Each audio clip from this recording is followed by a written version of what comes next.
A blind man walks into a restaurant and sits down. The waiter, who is also the owner, walks up to the blind man and hands him a menu.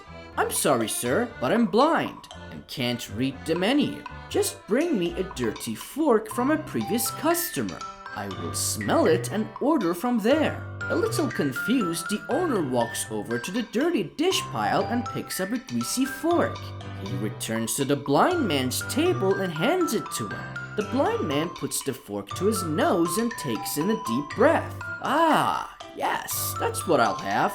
Meatloaf and mashed potatoes." "Unbelievable," the owner says to himself as he walks towards the kitchen. The cook happens to be the owner's wife, and he tells her what just happened. The blind man eats his meal and leaves. Several days later, the blind man returns and the owner mistakenly brings him a menu again.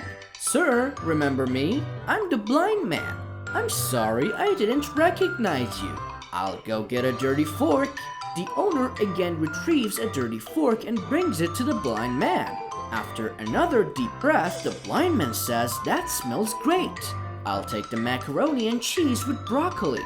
Once again walking away in disbelief, the owner thinks the blind man is screwing around with him and tells his wife that the next time the blind man comes in, he's going to test him. The blind man eats and leaves. He returns the following week, but this time the owner sees him coming and runs to the kitchen. He tells his wife, "Mary, rub this fork on your panties before I take it to the blind man." Mary complies and hands her husband the fork back. As the blind man walks in and sits down, the owner is ready and waiting. "Good afternoon, sir. This time I remembered you, and I already have the fork ready for you." The blind man puts the fork to his nose, takes a deep whiff, and says, "Hey, I didn't know that Mary worked here."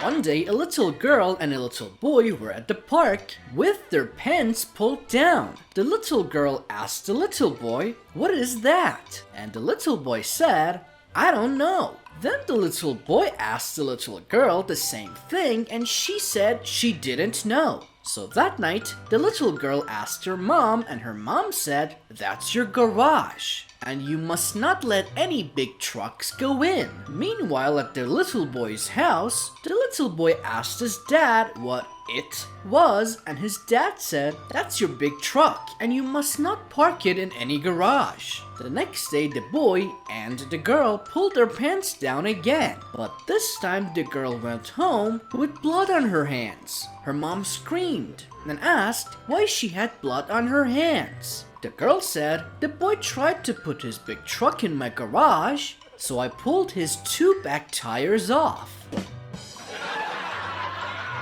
In a mental institution, a nurse walks into a room and sees a patient acting like he's driving a car.